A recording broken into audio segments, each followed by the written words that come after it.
Hello everyone and welcome to the new lecture of FRB that is free revision batch. तो आज हम लोग का आखिरी दिन है और आज हम लोग दो लेक्चर्स करने वाले हैं। पहले लेक्चर में आज हम लोग फॉरेस्ट करने वाले हैं एंड कल आप लोगों को पता होना चाहिए संडे है एंड कल हम लोग पूरा ज्योग्राफी रिवाइज करेंगे थ्रू PYQs और MCQs। इनके थ्रू हम पूरा ज्योग्राफी रिवाइज करने वाले हैं। साथ ही साथ कल आप लोगों का संडे को एप्लीकेशन पे टेस्ट भी होगा पूरा ज्योग्राफी का, ठीक है। एंड करंट अफेयर्स कौन से मंथ के होंगे? करंट अफेयर्स आपके फेब और नहीं होगा तो मार्च, 2 मंथ के हो जाएंगे, ठीक है, फेब एंड मार्च मंथ के। ऑलराइट, तो चलिए स्टार्ट करते हैं आज का लेक्चर। और आज के लेक्चर हम लोग ना सिर्फ फॉरेस्ट के बारे में देखेंगे बल्कि हम शिफ्टिंग कल्टीवेशन भी पढ़ेंगे and different types of grass lands भी यानी घास घास के मैदान भी इसी पर्टिकुलर टॉपिक में ही पढ़ेंगे। स्टार्ट करते हैं। अब हम फॉरेस्ट की अगर हम बात करें तो इन जनरल सारे तरह के फॉरेस्ट हम नहीं पढ़ने वाले हैं। प्राइमरली जो इंडिया में पाए जाते हैं टाइप्स ऑफ फॉरेस्ट वो पढ़ने वाले हैं। इंडिया में 4 तरह के मेनली फॉरेस्ट पाए जाते हैं। वो 4 तरह कौन है? एक एवरग्रीन है जिनको सदाबहार वन बोलते हैं, डेसिडुअस फॉरेस्ट जिनको पर्णपाती वन के नाम से जानते हैं, थॉर्न फॉरेस्ट उनको कांटेदार वन के नाम से जानते हैं, और चौथे टाइप है हमारे माउंटेन फॉरेस्ट, और पांचवा एक और आप कंसिडर कर सकते हैं that is mangrove forest. Conifer अलग से नहीं होगा, कॉनिफर आकर बात करें तो माउंटेन के अंदर ही हम पढ़ते हैं उसको, ठीक है। तो ये जो 5 टाइप ऑफ फॉरेस्ट हैं वो यहाँ इस पर्टिकुलर लेक्चर हम लोग डील करने वाले हैं। तो चलिए स्टार्ट करते हैं। सबसे पहले एवरग्रीन फॉरेस्ट। सबसे पहले they are seen in places of high temperature, रफली 30 डिग्री सेल्सियस से जहाँ पे ज़्यादा टेम्परेचर होता है, एंड हाई रेनफॉल जहाँ पे 200 सेंटीमीटर से अधिक वर्षा होती है, वहाँ पे आपको एवरग्रीन टाइप ऑफ फॉरेस्ट देखने को मिलते हैं। तो हम ये बोल सकते हैं कि अगर अक्रॉस द वर्ल्ड बात करें, इंडिया में नहीं तो इक्वेटर के आसपास वाले रीजन में हमें ये देखने को मिलते हैं एवरग्रीन फॉरेस्ट, ठीक है। जहाँ पे 4 o'clock शावर्स बड़ी फेमस टर्म यूज़ होता है, वहाँ पे हर शाम को मतलब वर्षा होती है बिकॉज इतना ज़्यादा इंसोलेशन होता है जिसकी वजह से जो कन्वेक्शंस होता है, कन्वेक्शन की वजह से क्लाउड बनता है। जब हमने पढ़ा था कि रेनफॉल कितने तरह की होती है, तो रेनफॉल हमने देखा था साइक्लोनिक भी होती है, ओरोग्राफिक भी होती है, कन्वेक्शनल। तो कन्वेक्शनल रेनफॉल यहाँ पे बहुत ज़्यादा होती है। तो जहाँ पे भी 200 सेंटीमीटर से ज़्यादा रेनफॉल रिकॉर्ड होगी इंडिया में, वहाँ पे आपको एवरग्रीन फॉरेस्ट देखने को मिल जाएंगे। जैसे कि अब ये आपको देखिए मत, ये मत देखिए अभी, ठीक है। आप खुद से रिकॉल करिए कल, क्योंकि पिछला ही लेक्चर मानसून वाला किया था, और जब पिछला ये लेक्चर मानसून किया था तो आप फिर आप गेस कर सकते हैं कि मानसून कहाँ पर ज़्यादा होता है। तो सबसे पहले जो साउथ वेस्ट मानसून आता है वो कहाँ पे हिट करता है? वो ये जो पार्ट है आपका वेस्टर्न घाट का वेस्टर्न साइड। वेस्टर्न घाट का वेस्टर्न साइड ही क्यों है वो आपको पता है, ठीक है। देन यहाँ पे इस तरह से बे ऑफ बंगाल ब्रांच जाती है और वो कहाँ पे स्ट्राइक करती है? वो स्ट्राइक करती है ये पूरा जो आपका Karbi Anglong plateau that is Meghalaya और जो असम वाला एरिया वहाँ पे, एंड कुछ पार्ट ऑफ वेस्ट बंगाल। तो यहाँ पे भी आपको देखने को मिलेगा। लेकिन यहाँ पे तो हमने जो ग्रुप ऑफ आइलैंड है उनको तो छोड़ ही दिया, that is Andaman and Nicobar, और यहाँ पे लक्षद्वीप।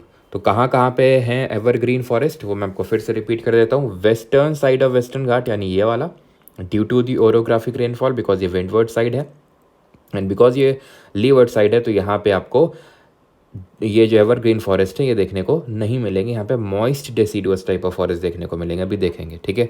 यहाँ पे आपके लक्षद्वीप ग्रुप ऑफ आइलैंड है, यहाँ पे Andaman and Nicobar group of island है, एंड यहाँ पे जो कार्बी एंगलोंग प्लेट्यू है दैट इज़ जो असम वाली हिल्स हो गई हमारी, और मेघालय की, और सदर्न पार्ट ऑफ जो हमारा वेस्ट बंगाल है वहाँ पे। तो आप देख सकते हैं western side of western Ghats, Andaman Nicobar and north east, ठीक है। एंड लक्षद्वीप भी आप इसमें इंक्लूड करते हैं। साथ ही साथ सर्टेन पार्ट्स ऑफ जो थोड़ा सा पार्ट यहाँ पे कोरोमंडल कोस्ट का दैट इज तमिलनाडु का है, वहाँ पे भी देखने को मिलती है। क्योंकि जब इस तरह से ये ब्रांच आती है थोड़ा बहुत ये पार्ट भी, क्योंकि हमें पता है हमारा सदर्न मोस्ट स्टेट इंडिया में कौन है? तमिलनाडु। तो ये जो सर्टेन पार्ट है यहाँ पे बारिश हो जाती है, एंड जब मानसून लौट के आता है जिसको हम रिट्रीटिंग मानसून के नाम से जानते हैं, फिर नॉर्थ ईस्ट मानसून के नाम से जानते हैं, वो भी इस पर्टिकुलर रीजन में क्या करता है? बारिश करता है। तो जिसकी वजह से यहाँ पे भी थोड़ा बहुत एवरग्रीन फॉरेस्ट आपको देखने को मिल जाएगा। These are layered forest shed their leaves not all together. ये लेयर्ड फॉरेस्ट होते हैं, इसका मतलब ये होता है कि तुम्हें यहाँ पे श्रब्स भी, झाड़ियाँ भी देखने को मिलेगी, छोटे छोटे पेड़ भी देखने को मिलेंगे, मोटे मोटे पेड़ भी देखने को मिलेंगे, और बहुत लंबे पेड़ भी देखने को मिलेंगे। तो लेयर्ड फॉरेस्ट होते हैं। ऐसा क्यों होता है यहाँ पे? कुछ तो कारण होगा। तो कारण यहाँ पे ये है कि यहाँ पे सनलाइट के लिए रेस चलती है। किसके लिए? धूप के लिए। तो धूप के लिए जो है यहीं पे एक और पार्ट ऑफ, यहाँ पे लिखा होगा आई थिंक, नहीं लिखा है, नोट कर लीजिएगा, एक और पार्ट ऑफ हमें यहाँ पे वेजिटेशन देखने को मिलता है, फ्लोरा देखने को मिलता है। जब flora and fauna, I hope सबको पता होगा, फ्लोरा का मतलब होता है पेड़ पौधे और फौना का मतलब होता है जीव जंतु, ठीक है। तो यहाँ पे एपीहाइट्स ग्रो करते हैं। एपीहाइट्स कौन होते हैं? ये एपीहाइट्स क्या करते हैं, दूसरे पेड़ पौधों की सहायता लेते हैं और ग्रो करते हैं, जैसे बेल टाइप होती हैं ये एपीहाइट्स। आपको एवरग्रीन टाइप ऑफ फॉरेस्ट में देखने को मिलेंगे, ई से एवरग्रीन एंड ई से एपीहाइट्स। ये भी अपना सनलाइट के लिए रेस कर रहे हैं।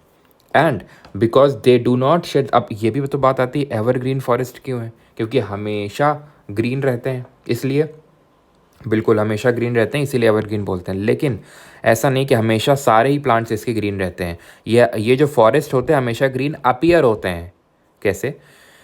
ऐसा नहीं है कि इनके जो पेड़ पौधे हैं दे do not shade their leaves, they do shade their leaves, यानी वो अपनी पत्तियां झाड़ते हैं, लेकिन सारे एक साथ नहीं झाड़ते हैं। इसलिए एवरग्रीन जो है फॉरेस्ट, एवरग्रीन हमेशा लगते हैं, हमेशा हरे लगते हैं। ये कुछ किस टाइम कर दिया और कुछ पेड़ पौधे ने किसी और टाइम पे अपनी लीव्स को शेड कर दिया। That is why the name evergreen forest, ना कि कभी वो शेड ही नहीं करते अपनी लीव्स।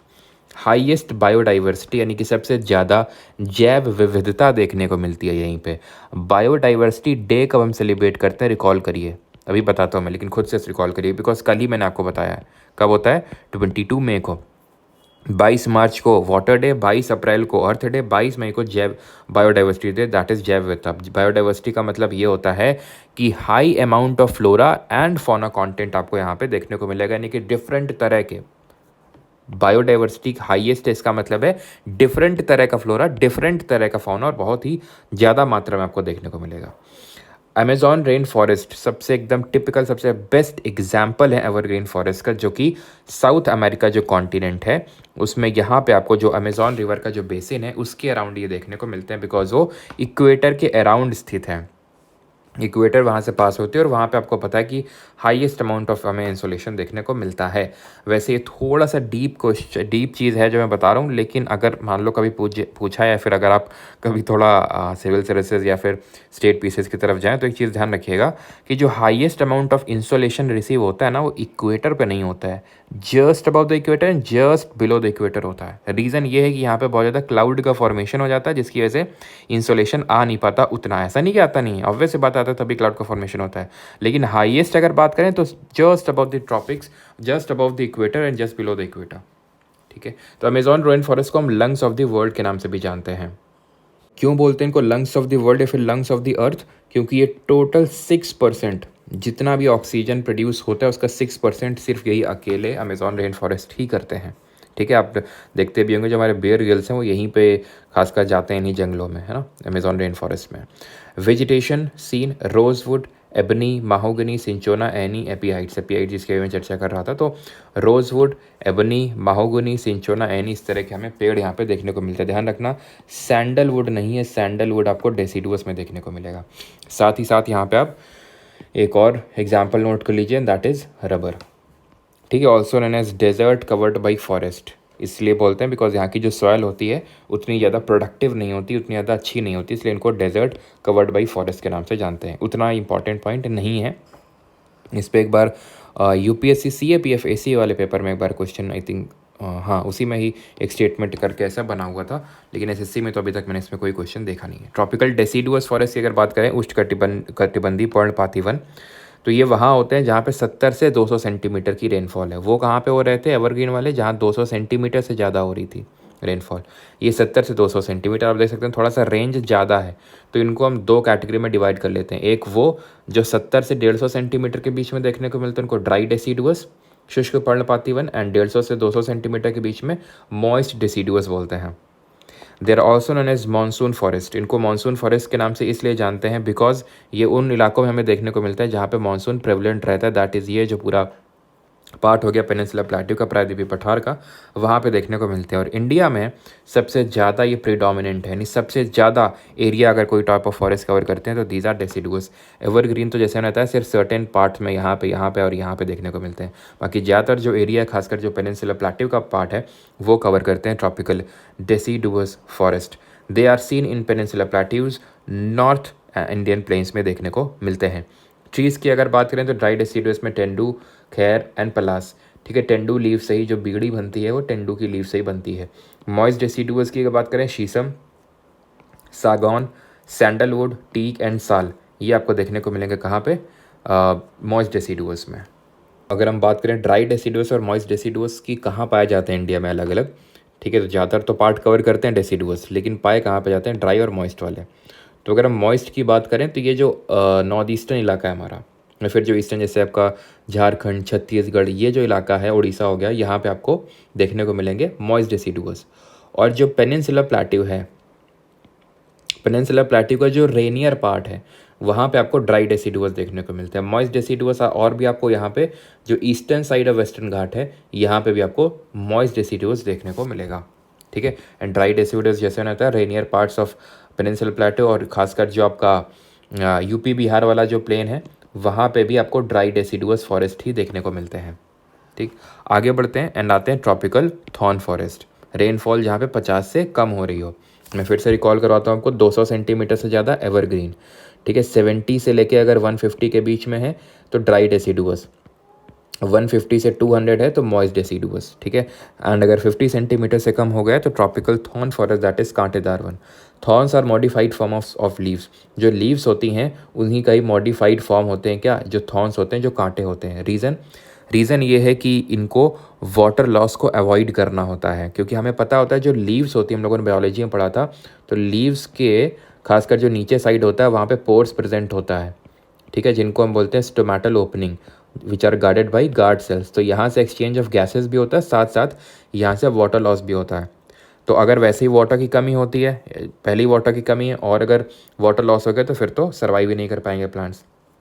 तो these are modified form of leaves. साथ ही साथ इनकी जो अगर है भी लीव्स, आपने कैक्टस वगैरह में देखा होगा कि वो काफ़ी थिक होती है, और इसके पीछे भी हमने रीज़न पढ़ा था। क्या रीज़न पढ़ा था, ये जो प्लांट्स होते हैं ये स्यूबेरिन नाम का एक केमिकल को रिलीज़ करते हैं, जिसकी वजह से इनकी जो हम बोल सकते हैं जो लीव्स वगैरह होती हैं बहुत थिक हो जाती हैं, सो दैट वो जो पोर्स हैं वो भर जाएं और वाटर लॉस वगैरह ना हो सके, है ना। बायोलॉजी में पढ़ा था हमने इसको। तो ट्रीज, बबूल, खेजरी और कैक्टस देखने मिलते हैं। Special type of grass seen है जिसको हम टुसॉकी ग्रास के नाम से जानते हैं, टी से थॉर्न फॉरेस्ट एंड टी से tussocky grass. In India seen in Rajasthan, Punjab and Gujarat. तो ऑब्वियस सी बात है कहाँ पे देखने को मिलेंगे, जो सेमी एरिड एरियाज़ हैं, semi arid areas of Gujarat, Punjab, Rajasthan, ठीक है। वहाँ पे उतनी ज़्यादा रेनफॉल होती नहीं, इसलिए क्योंकि हमने पढ़ा था जैसे मान लो यहाँ से गई आपकी बे ऑफ बंगाल, यहाँ से गई अरेबियन सी। पहली बात तो अरावली के वेस्टर्न साइड में तो एकदम ही डेजर्ट है, तो यहाँ वगैरह में भी ज़्यादा रेनफॉल होती नहीं, और जब तक यहाँ तक पंजाब तक पहुँचता है तब तक पानी ख़त्म हो चुका होता है पंजाब हरियाणा तक, ठीक है। इसलिए यहाँ पे भी आपको ट्रॉपिकल थॉर्न फॉरेस्ट ही देखने को मिलते हैं। अब बात और हो सकता है आपके दिमाग में आए कि फिर सर पंजाब में तो बड़ा धान वगैरह की खेती होती है, चावल वगैरह, तो उसमें रेनफॉल का कोई लेना देना नहीं, उसमें एवरग्रीन बोल रहा हूँ, उसमें ग्रीन रेवोल्यूशन का लेना देना है, ठीक है। ग्रीन रेवोल्यूशन की वजह से जो ये मॉडर्न टेक्नोलॉजी का यूज़ किया और ये सब ट्यूबवेल्स वगैरह का यूज़ हुआ, उसकी वजह से वहाँ पे राइस का कल्टीवेशन होता है। यही कारण है कि क्यों वहाँ की जो जो सॉयल है अभी एरिड हो चुका, जो सॉयल है वो आपकी सॉल्टी हो चुकी है, अल्कलाइन हो चुकी है। अब हमें वहाँ के उसके साइड इफ़ेक्ट्स भी देखने को मिल रहे हैं ग्रीन रेवोल्यूशन के, जो वाटर लेवल है वो बहुत नीचे जा चुका है पंजाब में, ठीक है। अभी आता है माउंटेन फॉरेस्ट पे। तो माउंटेन फॉरेस्ट वो होते हैं जो हमें माउंटेन रीजन में देखने को मिलते हैं, जो पर्वतों में है, जो हमें पहाड़ देखने को मिलते हैं, उनको माउंटेन फॉरेस्ट बोलते हैं। ये आपको हिमालयाज़ में देखने को मिलेंगे, ठीक है। हमारे यहाँ पे दो तरह के माउंटेन्स है, एक तो फोल्ड माउंटेन्स है ये हिमालयाज़, और ब्लॉक माउंटेन्स है ये विंध्या, सतपुड़ा एंड वेस्टर्न घाट्स। तो नॉर्थ इंडिया में हम पहले पढ़ेंगे जो हमारे हिमालयाज़ है वहाँ पे, देन साउथ इंडिया में चलेंगे। तो सीन इन हिमालयाज़, और हम पढ़ चुके हैं कि चलो वो छोड़ो बोग्याल ग्रासलैंड। देखो अब जो हिमालयाज़ हैं बहुत ऊँचे हैं, बहुत ऊँचे हैं, ठीक है। ग्रेटर हिमालय की एवरेज हाइट की अगर बात करें तो 6000 मीटर है। लेसर हिमालय की अगर बात करें तो 3 से 4000 मीटर, 4000 मीटर रफली है, ठीक है। तो जैसे जैसे आपकी हाइट बढ़ेगी, ऑल्टीट्यूड बढ़ेगा, हमने कल आई थिंक हाँ पिछले लेक्चर में देखा था कि क्लाइमेट किस तरह से इफेक्ट होता है, ऑल्टीट्यूड, लैटिट्यूड, ऑल्टीट्यूड, सारी चीज़ें होती है। तो ऑल्टीट्यूड भी इसमें एक फैक्टर था। तो जैसे जैसे हाइट बढ़ेगी उसी तरह क्या होगा, टेम्परेचर कम होगा, ठंडक बढ़ेगी, जिसकी वजह से आपका वेजिटेशन भी चेंज हो जाएगा। जैसे कि ये अर्थ है, इक्वेटर है, जैसे जैसे आप यहाँ से पोल्स की तरफ बढ़ेंगे तो वेजिटेशन चेंज होगा। कैसे चेंज होगा, यहाँ पे आपको देखने को मिलेगा इक्वेटोरियल टाइप ऑफ फॉरेस्ट या एवरग्रीन टाइप ऑफ फॉरेस्ट देखने को मिलेंगे, यहाँ पे टेम्परेट फॉरेस्ट देखने को मिलेंगे, और यहाँ पे जो वेजिटेशन होता है मैं लिख देता हूँ, that is called as tundra vegetation. Tundra vegetation देखने को मिलता है इसके जस्ट नीचे। टुंड्रा कहाँ पे, एकदम पोल्स पे, एकदम पोल्स पे, यानी यहाँ पे ना के बराबर आपको वेजिटेशन है। बहुत ही जो मॉजेज एंड लिचेंस होती हैं। मॉजेज एंड लिचेंस किस प्लांट किंगडम के फाइलम में आएंगे? थैलोफाइटा, यानी कि without distinct roots and shoots, कुछ नहीं होती इसमें। जस्ट इसके नीचे होता है आपका टाइगा, जिसको कि बोरियल बायोम के नाम से भी जानते हैं, बोरियल बायोम। तो यहाँ पे क्या एकदम ही, क्योंकि रेन वगैरह होती है ना, एक्सट्रीम कंडीशन होती है, इसलिए ना के बराबर वेजिटेशन होता है टुंड्रा में। और टाइगा में भी थोड़े थोड़े आपको फॉरेस्ट देखने को मिलेंगे। तो वेजिटेशन चेंज हो रहा है सर, जैसे यहाँ से यहाँ जाएंगे पोल्स की तरफ तो वेजिटेशन चेंज होगा। यहाँ पे कॉनिफेरस कोन शेप के प्लांट देखने को मिलेंगे। जैसे आप जाओ हिमाचल प्रदेश और उत्तराखंड अगर कभी आप गए हो तो वहाँ पे आपको इस तरह से कोन शेप के पेड़ पौधे देखने को मिलते हैं, क्योंकि वो हिमालयन इलाका है, वहाँ पे हाइट है, ऑल्टीट्यूड की वजह से टेम्परेचर कम है, वहाँ पे स्नोफॉल होती है। तो स्नोफॉल को झाड़ने के लिए इनकी कोन शेप होते हैं, सो दैट लद ना जाए वो स्टोन, नहीं तो भारी हो जाएगा वो, ठीक है। तो उसी तरह से जैसे कि हम इक्वेटर से पोल्स की तरफ जा रहे हैं तो वेजिटेशन चेंज हो रहा है, उसी तरह से ही जैसे हम हाइट में ऊपर जाएंगे हिमालयाज़ में, वैसे ही वेजिटेशन चेंज होगा। कैसे चेंज होगा? देखो, सबसे पहले तो फुट हिल्स पे ध्यान रखना, मॉइस्ट डेसिडुअस देखने को मिलेगा। कौन देखने को मिलेगा? Moist deciduous. कहाँ पे? फुट हिल्स पे। फिर तुम आ जाओ 1000 मीटर से 2000 मीटर के बीच में, यहाँ पे देखने को मिलेगा wet temperate type of forest, wet temperate forest. Then और ऊपर आ जाओ, रफली 2000 से लेके आप 3500 तक मान लो, ठीक है, 3500 मीटर तक। यहाँ पे आपको देखने को मिलेंगे कॉनिफेरस, जिनको हम अल्पाइन टाइप ऑफ फॉरेस्ट बोलते हैं। अलग अलग नहीं होते हैं, ऑलमोस्ट सेम ही होते हैं ये, ठीक है। Coniferous alpine type of forest देखने को मिलेंगे। देन इसके ऊपर और आप ऊपर चले जाओगे, रफली मान लेते हैं 4000 मीटर के ऊपर, तो आपको टुंड्रा देखने को मिलेगा, tundra type of vegetation. That is आपको यहाँ पे मॉजेज एंड लिचेंस देखने को मिलेंगे, ठीक है।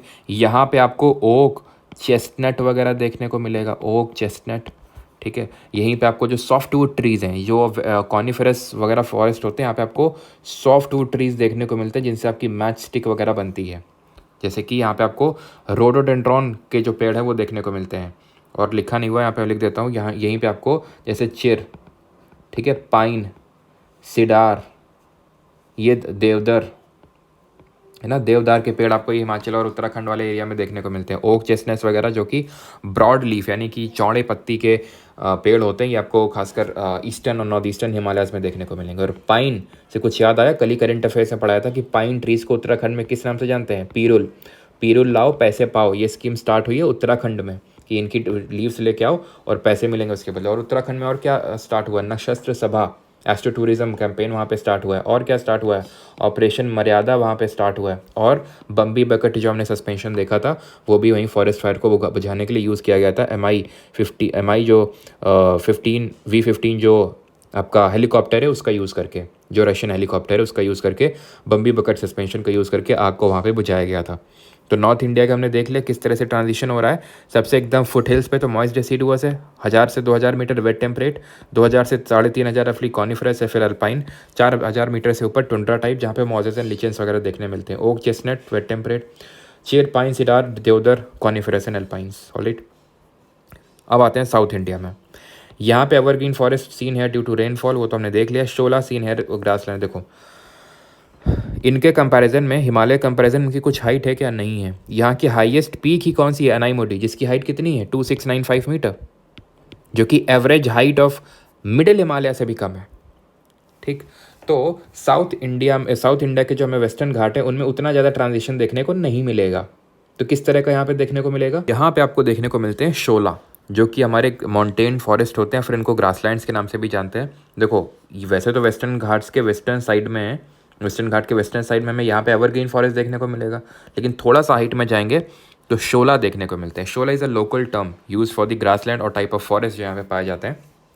ग्रासलैंड यहाँ पे भी देखने को मिलते हैं और हम इसको पढ़ भी चुके हैं पहले भी। इनको बुग्याल बोलते हैं, जहाँ पे आपकी जो भोटिया ट्राइब है, ठीक है, वो यहाँ पे आती है।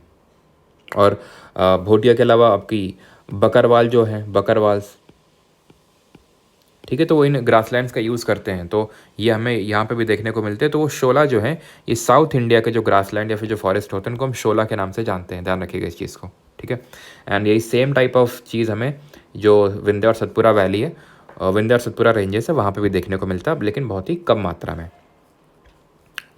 कॉनिफेरस फॉरेस्ट देख लेते हैं, शेप कौन शेप के होते हैं, क्यों होते हैं, ठीक है, सो दैट स्नोफॉल आपकी गिर जाए यहाँ से। In India seen in upper Himalayas, tree softwood trees, chir pine cedar, deodar and spruce, ठीक है। और जरा बताइए, हम लोग पढ़ चुके हैं देवदार किस particular phylum of plant kingdom से बिलोंग करता है।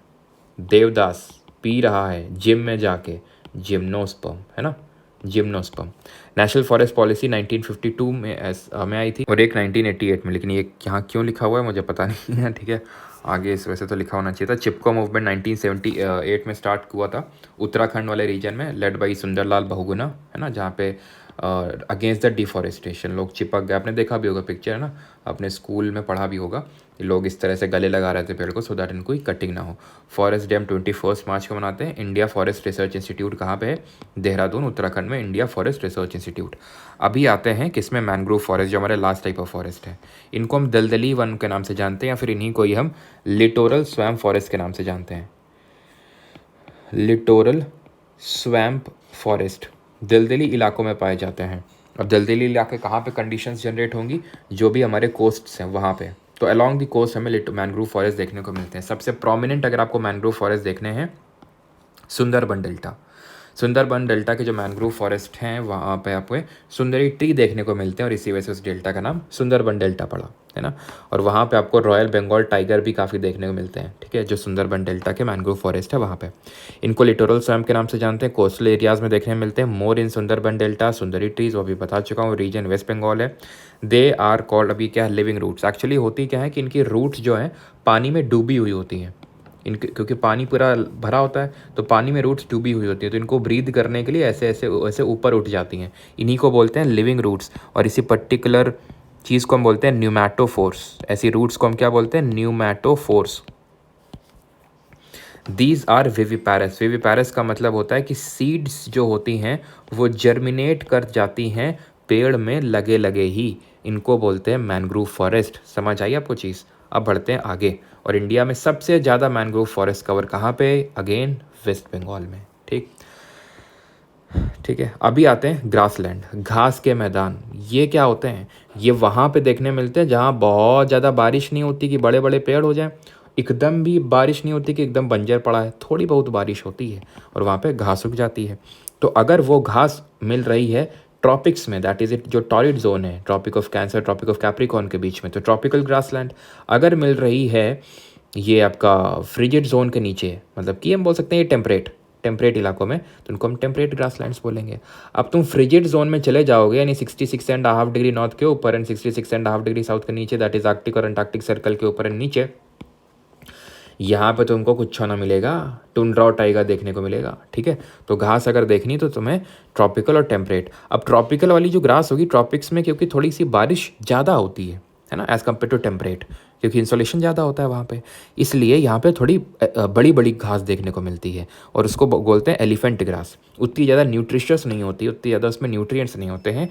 और ये ग्रास लैंड की अगर बात करें तो अफ्रीका में सवाना के नाम से जाने जाते हैं, ठीक है। किस तरह से हम लोगों ने याद किया था कि जब फ्री का खाना मिलता है तो सब बोलते हैं सब आना, फ्री का खाना तो सब आना। ब्राज़ील कैंपोस के नाम से जानते हैं, BC, ठीक है। फिर ब्राज़ील में कैंप लगा के रहना आपको जाके। वेनेजुएला, जिसने अभी अपने सारे ग्लेशियर्स खो दिए हैं, लानोस, ऐसे याद कर सकते हैं, थानोस आपका वेनेजुएला से ही था, ठीक है, क्लियर है। तो ये ट्रॉपिकल ग्रासलैंड है।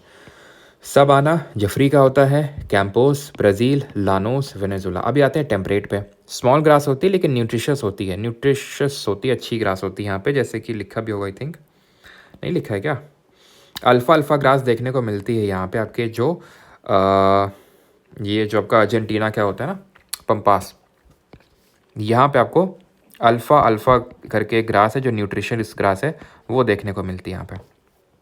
चलो नीचे से स्टार्ट कर लेते हैं, ठीक है। तो पंपास की अगर बात करें तो किस तरह से याद करना है कि टीना पास में आना, मतलब इस तरह से याद कर सकते हो, ठीक है। न्यूजीलैंड कैंटरबरी, तो न्यू कैडबरी है ना, न्यू कैडबरी। हंगरी पुश्ताज, तो पिस्ता के लिए हंगरी हैं सब लोग, पिस्ता खाने या फिर जो पास्ता है, पास्ता खाने के लिए सब लोग हंगरी हैं।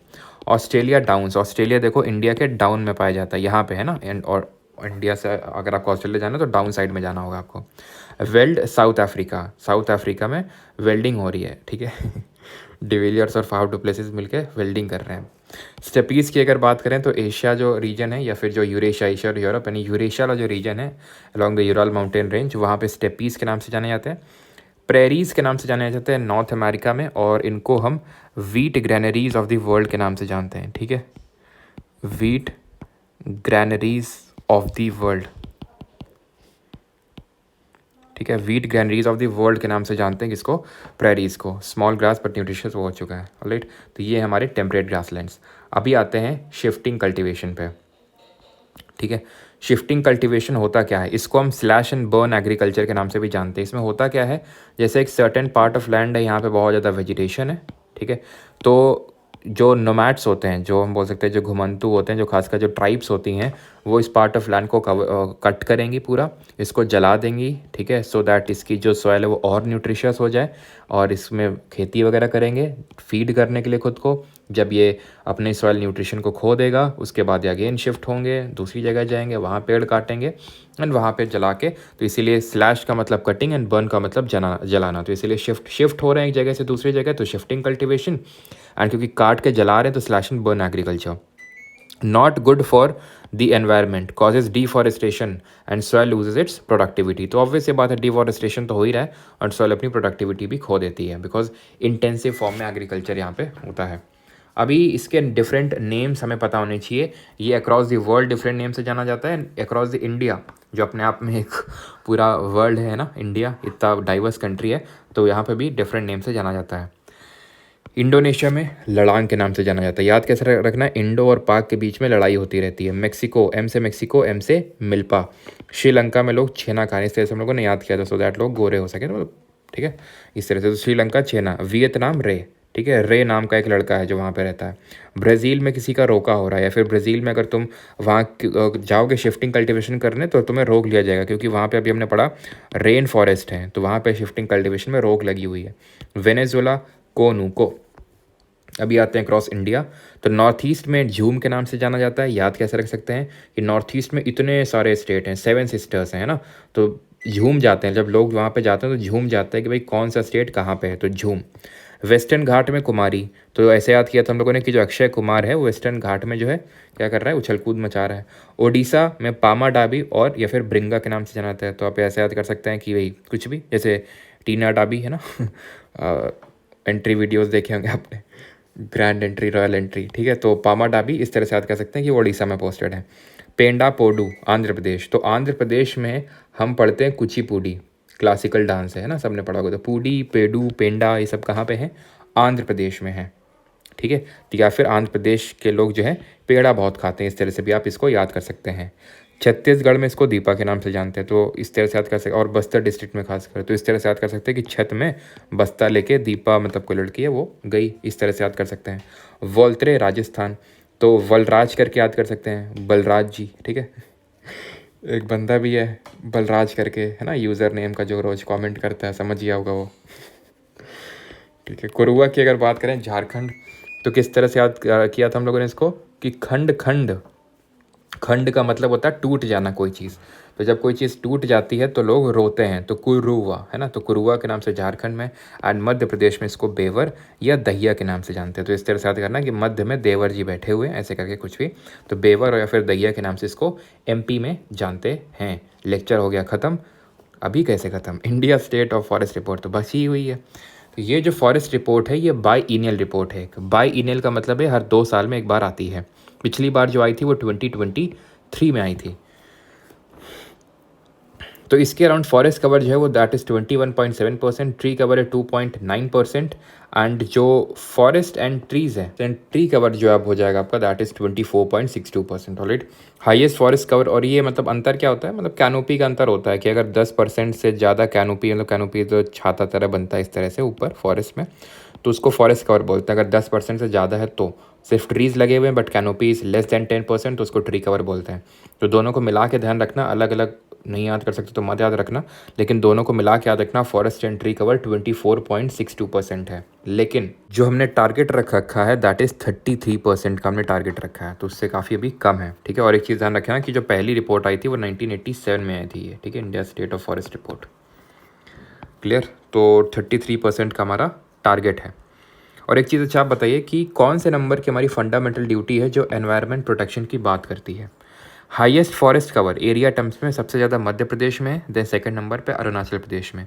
परसेंटेज के टर्म्स में अगर बात करें कि यानी कि एरिया के हिसाब से कितना percentage of area forest covered है, वो मिज़ोरम है। वो मैं डीप में एक्सप्लेन कर चुका हूँ, आई होप इसमें तो कन्फ्यूजन नहीं होगा आपको। मिज़ोरम, सेकंड नंबर पे अगेन अरुणाचल।